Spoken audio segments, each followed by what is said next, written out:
I'm noticing a bit of a reoccurring pattern here. You've got woke media outlets and radical breakfast morning shows, whatever you want to call them, that are really adding more fuel to the fire, more divisiveness here in Canada. And where I'm finding the reoccurring pattern is I find myself finding these clips, finding these breakfast show hosts and all of this footage, and I call it out and I call it like I see it. And that's what we're going to be taking a look at again today.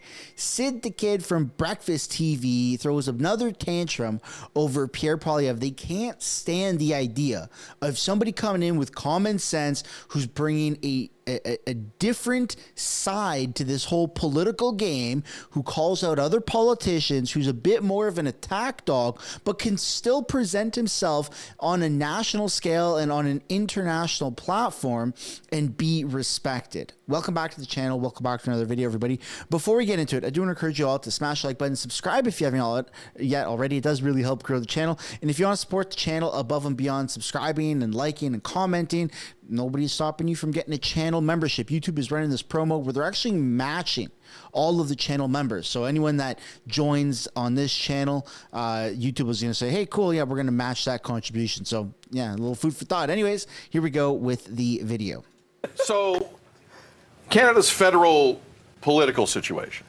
Pierre Poilievre and the Conservatives have been sitting pretty easy here for a while, and depending on the poll that you look at, reputable polls in this country, the Conservatives are anywhere from 15 to 20 points up, depending on the week and depending on the story.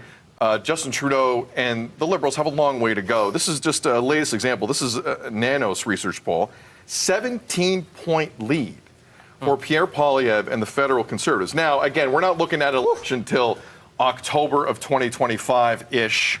Allegedly. That's kind of the time frame. But yesterday was a very interesting day because Pierre Poilievre, in the media availability, kind of let it fly.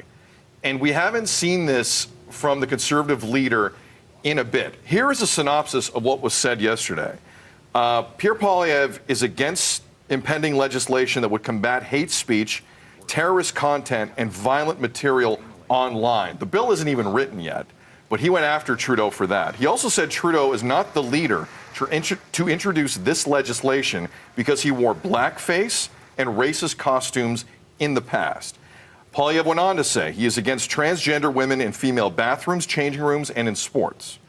Also, he said Trudeau should stay out of New Brunswick provincial legislation that would no longer protect 2S LGBTQ plus students in school. So there are a lot of very important issues here that he made a decision on publicly, Tam, and there were also just pot shots towards Justin Trudeau. Now, for those who've known Pierre Poilievre a long time, they will tell you this is Pierre Poilievre. The Pierre Poilievre that will just go at you. Now, the other side is the Conservatives have spent a lot of money trying to soften his image because there are some people who believe that's not electable. I don't care what the polls say, that is not electable in certain parts of the country.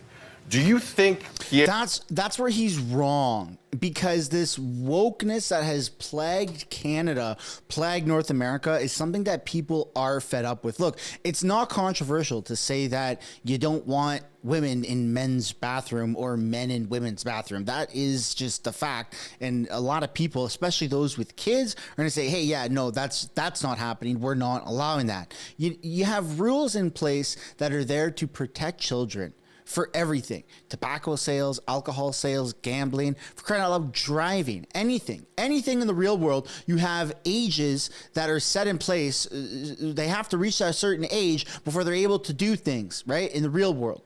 But for some reason, you have this advantageous, they seem to think it's an advantageous position to just get rid of all those borders, those theoretical borders over age limits, right? And just allow people of whatever age to do whatever they want when it comes to this gender ideology battle that's happening. And that's where people are going, yeah, no, we don't want that anymore.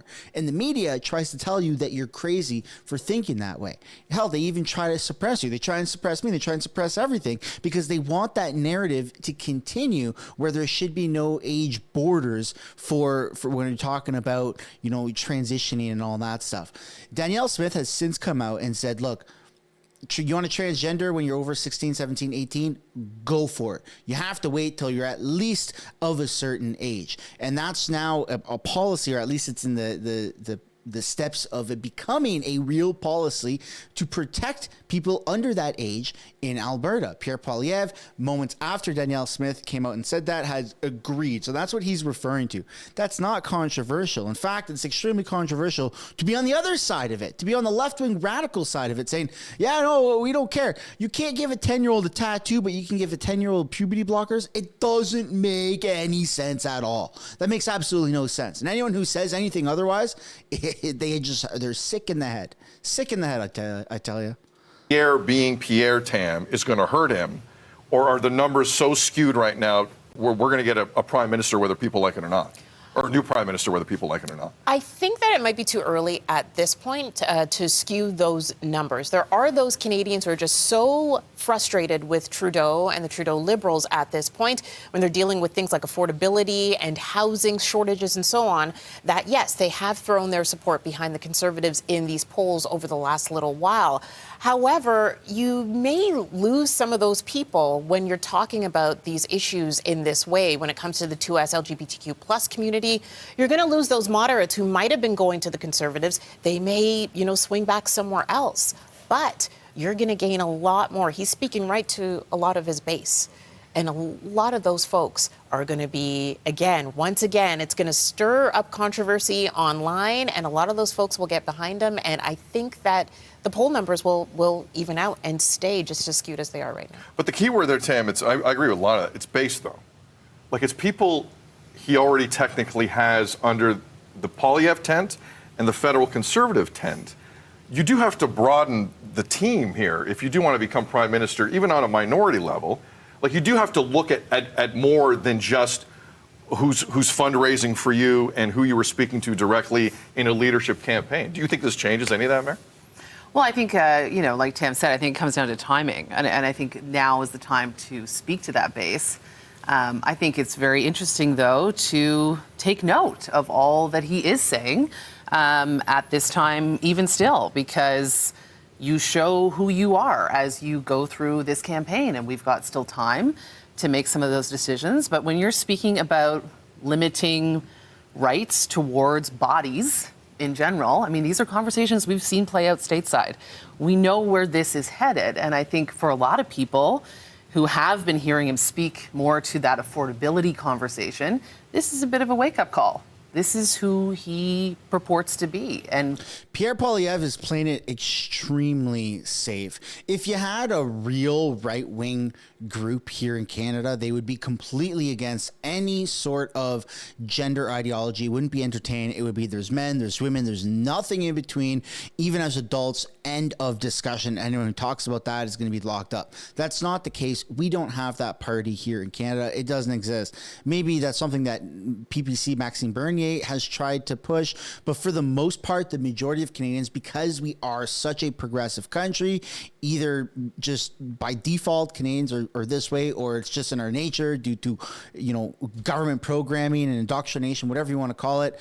Most people are okay with consenting adults who want to change their gender, identify as X, Y, and Z. It don't really matter, man. It's about protecting the kids, protecting the innocence of the kids, and making sure that you're not teaching them that it's okay to identify as whatever you want at that young of age, and then introducing something that's extremely political, because this whole gender ideology has become extremely political on kids that cannot consent for that to happen, right? And so this is where Pierre Poilievre, he's like left of center, or he's a centrist. I wouldn't even consider Pierre a right-wing politician, because Canada is so progressive. If you want to see right-wing, go look at other countries. Go look at Italy, right? Canada just doesn't have that, at least not yet. I don't know if that's something that people want, but it's just not really in the playing card. So the fact that the media is going, oh, he's a crazy right-wing individual, he's not at all. You take liberalism from 15 years ago,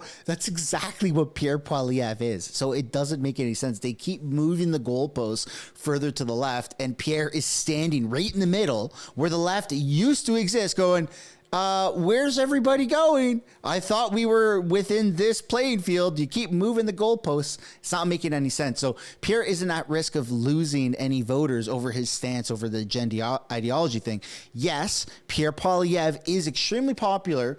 Mostly, at least it started off mostly because there was so much rhetoric of F Trudeau. O'Toole wasn't cutting it. Scheer was out of the picture. Pierre Poilievre stepped into the ring and it was like, oh yeah, that's the guy. F Trudeau, we're going to this guy. He's going to take on Trudeau.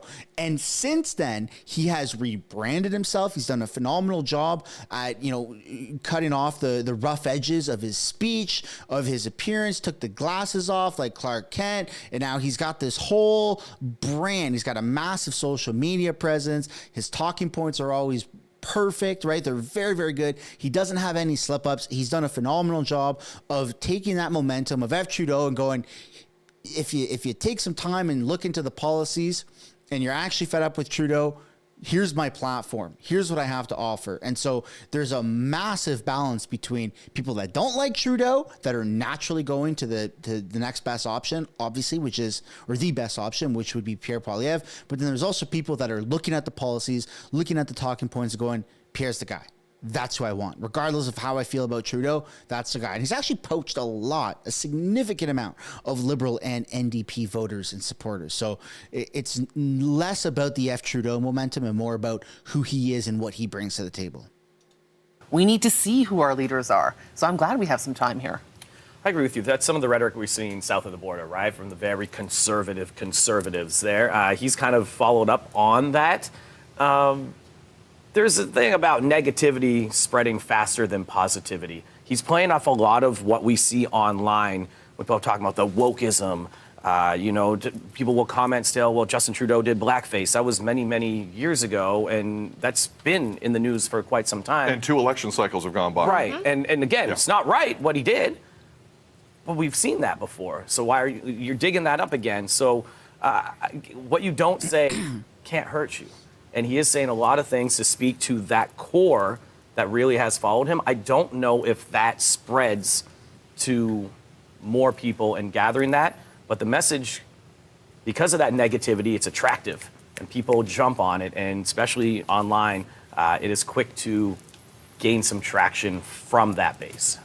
These people, I'm so disappointed with this guy. This person right here, a person of color, is saying, hey, look, people are holding on to what Justin Trudeau did many, many years ago. That goes to show who Justin Trudeau is at his core. He's a racist piece of crap. And you think he's changed? You think that if he never got caught for the blackface stuff, that he would have any remorse or guilt of doing it? Absolutely not. It's only because it's become such a public controversy that he's said, I'm sorry. And he just barely even said it one time for the unknown amount of times. According to him, Trudeau has literally no idea how many times he's done blackface. That's how crazy it is. For this guy right here to go, oh, wow, the fact that people are still holding on to that, get a grip. Pierre Poilievre hasn't even done 1/1000th of the damage as what Justin Trudeau has done to this nation, to Canadian politicians, to this country's reputation. And you're talking about how Pierre is a right-wing bringing mega politics to Canada. Get a grip, buddy.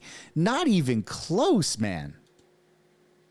Traction. Yeah. Like I'm trying, like in my head, like I almost think this is a trial balloon for him in the party. Can you be now truly Pierre and still keep a 15-point lead? Because if that doesn't change in the next 2-3 weeks, because I'm assuming there's going to be more of this, because at some point, if he's going to be prime minister, he has to be on the record of what he actually believes 100%. on a lot of things that are going to come up on the campaign trail. And I listen, whether you agree or disagree, this has to be on the record if he wants to be the next prime minister. If he's got that kind of edge to him yesterday and he stays in the lead, look out. With that said. Aaron O'Toole, line 1. Aaron O'Toole thought he had Justin Trudeau where he wanted him. Andrew Scheer, line 1. Andrew Scheer thought he had Justin Trudeau where. Stephen Harper, where are you at? Where's Stephen Harper at? A skilled politician who did not think a party in third place was going to come out of nowhere and all of a sudden another Trudeau was going to be in office. Do not write off his chances.